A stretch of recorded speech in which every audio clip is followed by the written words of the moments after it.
Ayan, Diyos ko, eto na, nakakaloka. Di ba, ang background namin ay Golden Gate dito sa Sanfo. Diba? Oo. Yung hindi pa tayo nagpakilala. Ay, sino ba tayo? Oo, ito Ayan. po si Mama Ito Lord. naman po si Papa Oo, as in Odile. So, ano pa nga ba ang lagi niyong inihilig sa amin? I-insing ka mo na! Dali! Ako, Diyos ko, nakakaloka. Alam niyo, kahit wala kami sa Manila, no? Oo. Andito kami sa Sanfo. Yeah, ha? Hindi. Kahit wala kami sa Manila. Ba't ka umuuga, Jim? Kasi yung camera mo namin, 45 minutes siyang ganyan. Kasi 45 years old na siya. Yes. Okay, ayan, di ba? O. Ay, ang daming birds! No, it's a plane. O, tinan mo naman. Uy, ipakita mo nga, Jim. Taray, di ba? Ayan, nakakatuwa naman dito sa atin yan. Diyos ko, talagang Diba? pinapana yan. Uy! Oo. Hindi yung iba lang, di ba? Yung gigigil sila. Yes. Anyway, syempre, ang gigigil din tayo sa mga naglalabasang issue sa Manila, sa showbiz. Oo, di ba? Syempre, ang una-muna nating pagbati ay kay Vice Ganda. Yes! Dahil nanalo siya bilang Best Actor. Yes! Katuwang sa pagiging Best Actor niya, si Arjo Atayde para Yes. sa Topak. It's a Ito isa tie. nakaraang FAMAS sa awards night. 75 Tamas. Oo, Yes. naman tagal na ng FAMAS, no? Uh-huh. Oo, at syempre, Best Actor si Vice, no? Yung iba naging issue yan eh. Bakit Best Actor daw si Vice? Bakit daw hindi Best Actress? Oo. Tapos na po. Ha? Hindi na po natin maihahapon. Oo, ha? Alam nyo, sa totoo lang, no, nang nakausap natin si Vice Ganda, wala namang issue sa kanya yan. Best Actor, Best Actress, di ba? Ang importante, meron siyang award. Yes. Oo. At syempre, kasabay ng mga balita na yan, di ba? Yung mga bumabati sa kanya, yung iba, syempre, ang kanyang sinasabi ay ito yung pangganti niya doon sa mga bashers niya. Yes. Na katulad nung jet ski holiday, Yes. joke niya, di ba?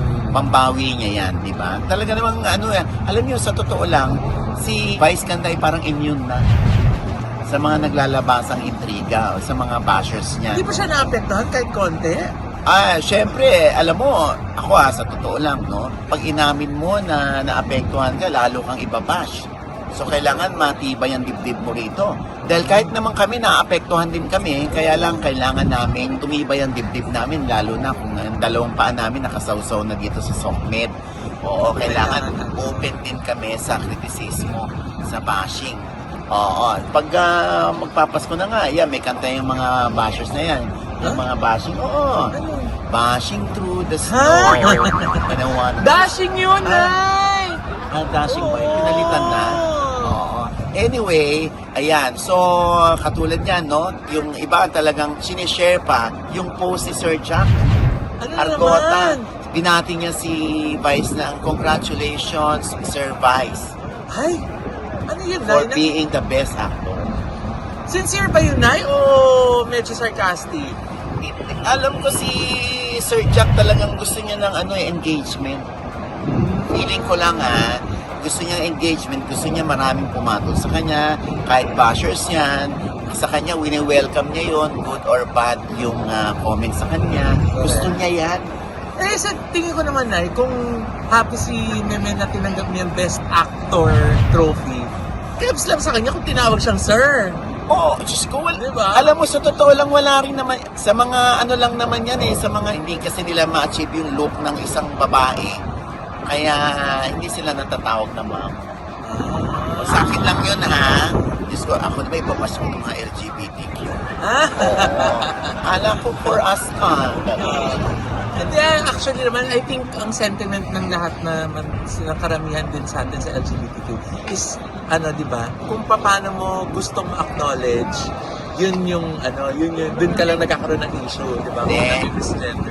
Kaya dapat lang open sila dyan na pag binago mo yung itsura mo, binago mo yung sexual preference mo, handa ka rin sa adjustment na magaganap, di ba? Kung makakapag-adjust nga yung mga tao sa gusto mong itawag sa'yo. Parang tayo, di ba? Ako, tinatawag akong sir, tinatawag ako ma'am. Hindi ako apektado. Si nanay, nanay, papa O, mama O, di ba? Hindi rin siya apektado. Ay, nilalagyan pa nga nila yung papao, tapos may mamaw na kasunod. Ano? Papa O, mama O? Mali! Ay, mali. Kanta yun eh! Papa O, mama O. Uy, pwede ha? Diba? Ako wala, Diyos ko wala. Kahit nga yung mga anak ko Diyos ko, proud pa sila na ang daddy nila ay bahagi ng LGBTQ. Hindi naman nagiging issue sa kanila yan. Yes. Diba? Ay, At saka kahit tawagin niyang sir, ma'am, kahit ano pang itawag ni Sir Jack ba yun? Oo. Ang importante, may best actor trophy siya.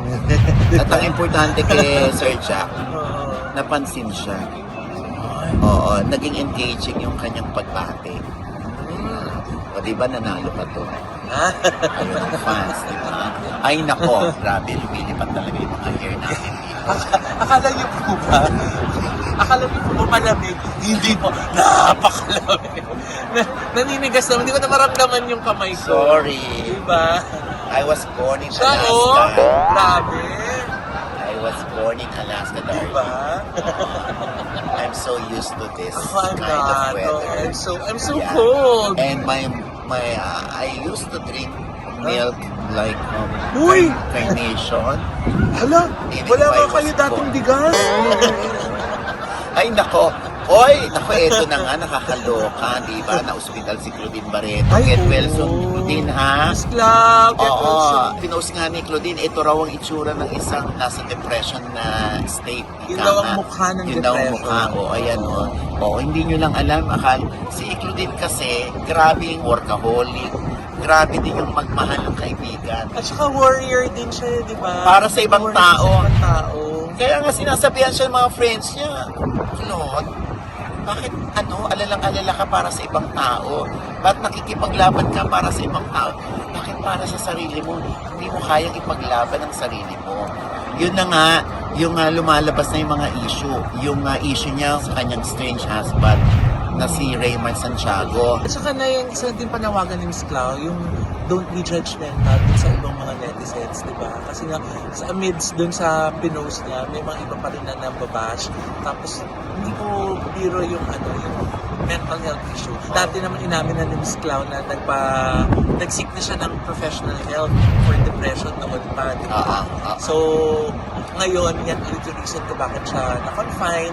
And huwag po nating maliitin, di ba? Or yung iba, minamak pa na kung baka yung iba iniisip, arte lang yan. Oo, kaya gumigimik lang si Claudine, ganyan. So, hindi po Malalaman ganyan, natin yan, malalaman natin yan kung maririnig natin pareho yung panig ni Claudine at ni Raymart. At sana bukas din naman si Raymart sa kanyang panig naman kung gusto niya ibigay. Dahil mahirap tong mga ganitong issue kasi ang publiko na ang nagkakaroon ng judgment sa kanila. Ang publiko ay parang ganun na lang sila husgahan. Hindi naman sila kasama yung publiko sa bahay nila nung mga panahon na nag-aaway sila o nung nagkakaroon ng problema. At saka madalas kasi minsan hindi natin alam yung backstory at saka yung totoong story ng bawat kwentong lumalabas. Correct. Oo. Kaya sana magkapanagpo sila sa gitna para sa mga bata at para hindi rin ma-hate ng mga bata yung parents nila. Yes. Oo. Siyempre, alam mo, at the end of the day, bibigyan mo pa rin ng kahihiyan yung mga bata. Hindi na yung para sa sarili mo Ikaw kaya mong dalhin yan bilang magulang, pero yung mga bata baka yung after effects sa kanila sa school, di ba? Alam mo na, kaya sana magkaayos sila. Tsaka yun naman ang laging wish natin ay sa mga estranged husbands and wives, na sana magkaroon sila ng ideal na setup for co-parenting. Correct. Kasi nga yun nga talaga para sa mga bata. Na talagang Correct. malaking epekto po niyan lalo sa kanilang mental health. Diba? Correct, oo. Kaya sana, Claudine, pagaling ka, Raymart, bukas ang OGDS Showbiz Update, maging ang OGDS Inspires. Kung gusto mong ibigay ang panig mo, maging si Claudine. Habang nagpapagaling si Claudine Barreto, ang mga netizen naman ay aliw na aliw sa latest post ni Melay Cantiveros kung saan ibinalita nito na nasa ospital sila nag-staycation ng mga anak. Sabi ni Melay sa kanyang IG post with picture na nasa hospital bed ang kanyang dalawang anak, vacation turned into hospital staycation. First honor si Stella ang nilagnat, tapos pag-check siya is Now, the UTI girl. Tapos, syempre, di rin nagpatalo si Ate Mela. Kailangan magpamalas din siya. So, ayun. Siya naman si sore throat girl. So, the best silang dalawa. Sinubra ang pag-enjoy sa vacation nila. Thank you, Dr. Tin Salvador, our savior for this moment of time. And Mindoro Med Hospital, talagang hospital talaga kayo. Kasi napaka-hospitable nyo. Thank you, Lord, na okay ng aking ate and baby. You're the best, God. Ayan.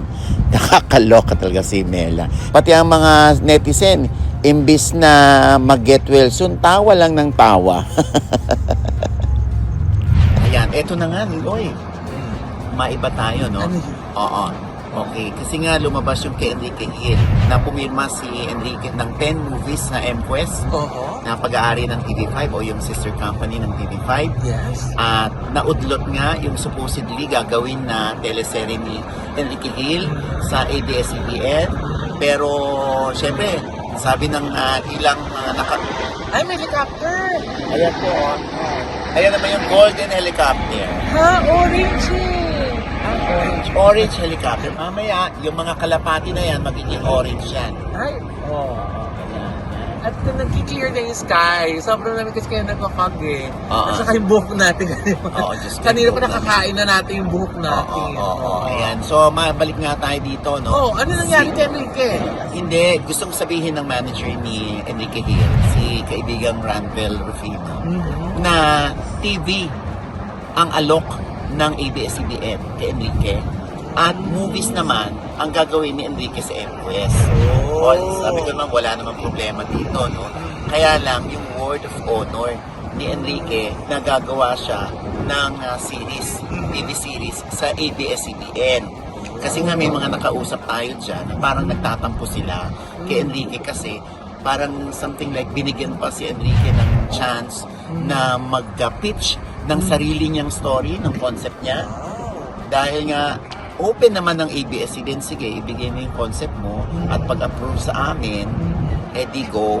Oh. Ay, may na-approve na ba? Nag-approve. Ah, Kaya lang bigla na lang nabalitaan ng mga staff sa ABS-CBN, bakit pumirma sa MQuest si Enrique? Hindi pa napufulfill yung TV show dito sa ABS-CBN. May kontrata na pinirmahan si Enrique, which is guaranteed. So parang something like na null and void na yung contract. Pero kung pelikula yung isa, tapos TV series yung isa, may conflict ba dun? Wala namang conflict, Loy. Yung ano lang, yung you set your priorities. Ano ba ang uunahin mo? Pelikula or TV? Kasi may pinirmahan ka dun sa ABS Tapos pinirma ka dito. Kaya nga binigyan ka ng chance na ibigay mo yung concept mo, nag-pitch ka, binigyan ka ng chance to hear your concept. And then nag-approve ang ABS-CBN. Tapos, biglang mababalitaan ka. Paano na kami? Pero nag-usap na ba sila tungkol sa schedule?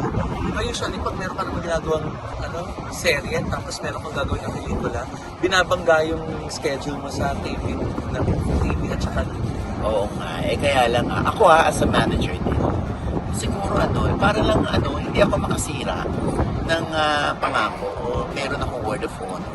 Sige, tuparin muna natin yung TV series. And then, saka tayo magpelikula. Total, wala naman tayo sa ABS-CBN. Pwede naman. Kaya lang wala pa rin word from them.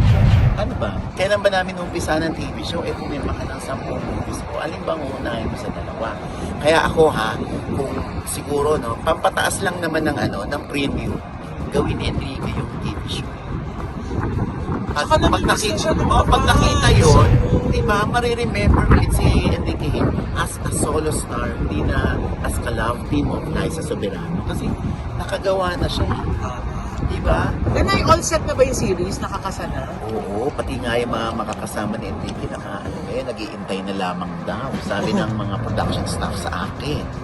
Oo, hindi natin alam. Baka naman mapag-iisip-isip ito ni Enrique Hill kung alin ang unahin. At siguro ayaw din naman masira ni Enrique sa ABS-CBN. At ayaw niya, yung kanyang palabra de honor ay mangyayari pa din. Basta hintayin natin yan. At saka kung pwede naman talaga namang napagsasabay. So, I think schedule lang yan. Time management lang ang proper scheduling lang yan.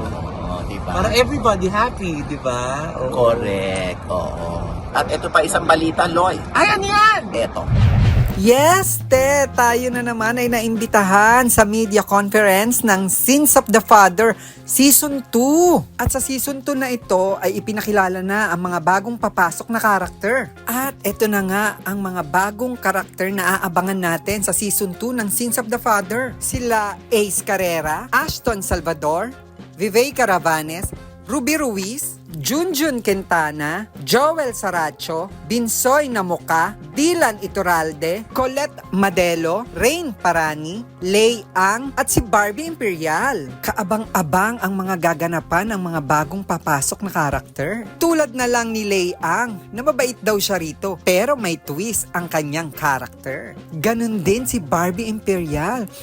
Talaga namang nakaka-excite. Ipinakilala rin ang mga direktor ng Season 2 ng Sins of the Father na sina Direk Abel Sunpongko, Direk Bijoy Balagtas, Direk FM Reyes, at si Direk Gerald Anderson. Natanong nga si Gerald Anderson dito kung ano raw ang nagtulak sa kanya para maging direktor. At nakwento nga ni Gerald kung paano siya napunta sa pagiging direktor. Meron daw eksena na ang dami niyang gustong idagdag, kaya tinanong daw siya kung gusto niyang idirect ang eksenang ito.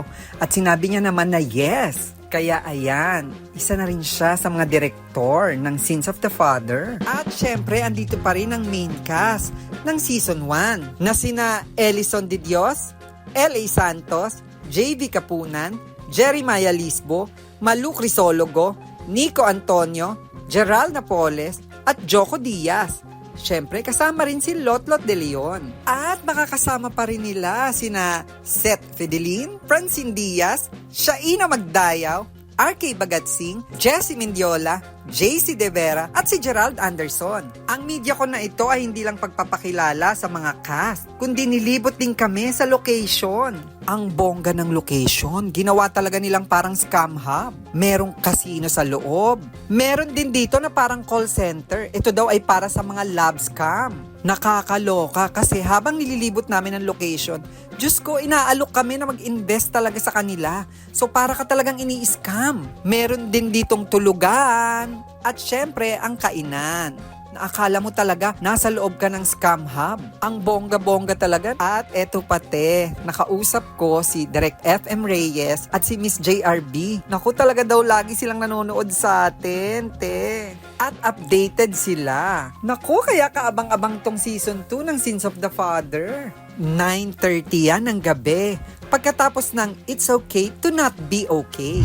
Ayan. Ayun. And with that, mga kaibigan, ito po ang inyong mga lingkod. Ito po si Mamaloy, mga nanonood pa sa amin ng di ba namin subscriber, please subscribe now na click ang subscribe button na nandiyan sa baba. At kung naibigay pa yung aming episode net, meron kayong komento sa lahat ng aming chika, comment below, click like button, huwag kalimutan i-click ang notification bell. Dahil pag kilig nyo kayong unang-unang manonotify na meron kaming latest update. Yes. At syempre pa, ang kanya-kanya naming channel. Yes, sana mo na at mag-subscribe po kayo sa YouTube channel ko. That's Mamaloy, M-A-M-A-L-O-I. At nandiyan po nakapost na yung aming pong escapade sa New York. Ay, Bago po oo. kami napunta dito sa San Francisco, Oo. nagpunta muna po kami sa New York at marami rin po kami mga bucket list na na-check doon ni Nanay. Oh, dahil nga yan Dahil sa... ito, di ba? Bucket list check. Yes, yung New York natin ay courtesy of Maring Rose Santos ng White House Cares. Thank you so much, Yes. Maring Rose. Talaga nag-pictorial kami dyan. Ayan, Yes, ang di kaganapan, ba? Dahil ayan nga, binavouch namin yung integrity at yung legitimacy, gusto mo yung legitimacy? Yes! Ng White House Cares. Basta True. NCLEX master ka na, Diyos ko, mag-PM ka lang sa White House Cares. Legit po yan. Marami na po kaming mga netizen na nanonood sa amin na nakapasok na dyan. Yes! Ayan, kaya naman, Diyos ko, nakakatuwa yung iba. May regalo sila sa amin Oo, kahit hindi ma. naman kailangan. Thank you Ano? po. Pero ang saya Oo. po namin na nalaman namin na napunta sila doon sa White House Cares dahil nga po napanood dito sa Ojudia Showbiz Update. At Ayan. malay mo, ikaw na yung susunod. Ay, diba? ano pa? Kaya Diba? kasi message ka na sa White House Cares, At diba? syempre pa, ang akin pa rin panayam kay Bini Joanna ng Bini Group. Yes. Naku, to ang mga blooms, no? Talaga naman nag-follow sila sa OGDS Inspires. Akala nila galit ako sa Bini. Hindi. Oo. Diba, legit, sabi ko nga sa inyo lagi, ang liit-liit lang ng mundo para magtanim ka ng galit o magalit ka sa isang bansa. Tama. Hindi. Pag nagalit ka, kasalanan mo yun sa sarili mo. Diba? Pinili mong ilusyon ng magalit. Sa mo yun. Yeah. Ayan. At syempre pa, ang ating pasasalamat sa NB Skin Beauty and Wellness. Yes. Kahit Ayan, anong gusto. weather, di ba? Nakakaloka, oo. Na nakakayanan ng ating skin. Yes. Diba? ND lang yan. Kaya marami nang tumatawag sa ND, no? Yes. At ang daming lahat po ng mga procedure and treatments, Yes. lalo na sa facial, kung paano magpapayat, tawag lamang po kayo dyan. Yung mga Mag-DM nandito kayo. nga na sa Amerika, alam na, uy, ND. Yes. O, Oo. di ba? Kaya sabi nila, pagpunta na natin, nagbakasyon sila, pupunta talaga sila sa ND. At saka, syempre, ang ating daw mga ngiti, ang ganda daw ng ating mga smile. Wala yan. Di ba? Wala yan. Gorgeous Smile Dental Clinic lang yan ni Doc JC Solis. Yes. Sa tapat lamang po yan ng Christ the King Church sa E. Rodriguez. Malapit sa St. Yes. Louis. Ayan, Gorgeous ha. smile. Thank you, Diba? Doc. At syempre pa ang Ideal Vision. Maraming Aha. salamat Doc Jessica D for our Yes. eyewear. Oo. Ayan ha. At malapit na matapos yung kanilang SM North Branch, Oo, yung renovation. Antanay, oo. Excited tayo dyan, Oo, diba? at syempre, tatawagin na natin yung ating mga kasama rito, mga Yes! Ayan! Hanggang ngayon, hindi ko pa rin mabigay sa Eliza! Ayan, syempre si Oliver Caynay, Yes! ang best friend ng SB19. Yes! At syempre, ayan ka na naman. Wala naman Kawawa naman si Jim. Siya may hawak ng camera. O basta ha, ito po yung aming producer naman ng screening dito sa Yes. San Leandro, ang How to Get Away from My Toxic Family. Nako, Yes. thank you so much. At Anong sabi ng mga taga San Francisco? Hindi lang maganda, super ganda. Di ba? pasalamatan yung mga nag-donate sa kasusunod. Yes, thank you po. Oy, maraming salamat sa lahat ng nagbigay para sa Kususo Foundation. Diyos ko po, bit-bit ko po yan para sa October 5. Bongga naman ang pauwi para sa kanila. Yes. Ayan, syempre, maraming salamat, Oliver Caynay. Meron pa ba tayong mga screening? Meron magkakantay sa Houston, sa Hawaii, sa Vegas, and then baka meron pa tayo sa LA. Naku. Dahil maraming plano para i-video. Wow! Kaya parang hindi nakasama this time si Mama Bro. Ay, bakit? Kailangan niyang bumalik sa Batang Quiapo. Ha? Direk ko ako! Papalik na ako! I love you! Ayan, diba? Ayan. At syempre, sa September 5, nako, sold out na ang Baharing screening. Wow! Ng How to Get Away from My Toxic Family. Baharing, yes. September 27 tayo sa New York, ha? September 27 sa New York. Yes. Ayan. Pagkatapos sa Bahrain, sa Bahrain naman. Diba? Ay! Walis! Anyway, maraming salamat sa ating videographer, Yes. cameraman. Si Jim Robert, thank you. Jim, thank you. I love you, Jim. Thank you sa ating At service, syempre, Kuya ang aming Justin. pilot, si Kuya Justin. Ng Job Cargo. Job Cargo. Ang mura ng kanilang yung Oo. shipping nila. Di ba magpapadala Oo. dyan for Christmas? Ayan po, Naku. ayan, ibinalandra na natin dyan Yes. para din sa mga taga-Sanpo. Hindi lang para sa mga taga-Sanpo, basta mga taga-US na Yes. magpapadala rito sa Manila Oo. ng kanilang mga packages ng mga balikbayan boxes. Ayan, tumagis. Ang mura lang, no? Yes. Oo, may 65, merong 80, depende. Diba? Ang galing. Oo ha, thank you ha. Thank Ang ating you. kapitan si Justin. Justin. Yan, ha. Kuya Ayan.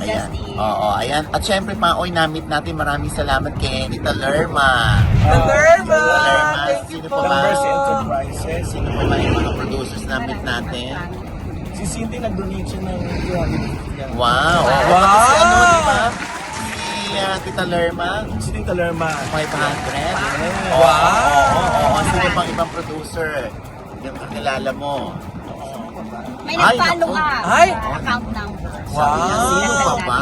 Dumating ba yung ano? Yung isang hindi mo kabati na producer. Ay, ano ba? Ano ba yan? Wala! Wala ba? Ay, wala pala. Oh, sorry. Yung producer na Hindi. Oo. Ayan, at syempre pa, hi! Ito pa rin po ang inyong lingkod, Papa Osin Oti Diaz. Na lagi nagsasabi.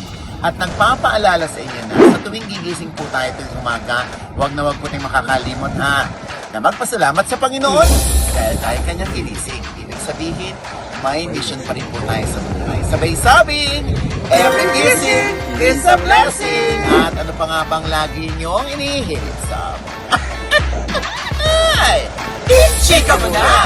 Dali! Ayan, oo. Maraming salamat ha. Byron Jade, thank you. Yes, At salamat siyempre, po. si... Wag na. Ayun. Naiintriga lalo si, ano eh. Tinatanong ng mga 18 kung anong problema. Anyway, ay... Yes. Anyway, we're enjoying the view. Oo. Ng ano. At least nagkaroon ka ng opportunity. Ngayon, amuin mo. Ayan, thank you kay Jim! Jim, thank you! Ayan, Kuya Justin! Ayan, tita! Ayan, siyempre, andito tayo ngayon. Yes. Oh, taray! Ayun yung Alcatraz. Di ba may pelikulang Escape from Yes. Alcatraz? Ayan po yan, no? Oh, ayan, ang taray, di ba? Oh, bongga! Ano na? Oh, Diyos ko, ang sarap! Ha? Ay, Nay! Teka! Naka-record ba? Hindi daw niya napindot. Hayop ka, mumurahin kita ng... Hindi nga napindot! Naka-if na ko! Oh my God! Gago ka. Salamat ka sa Golden Gate na. Oo.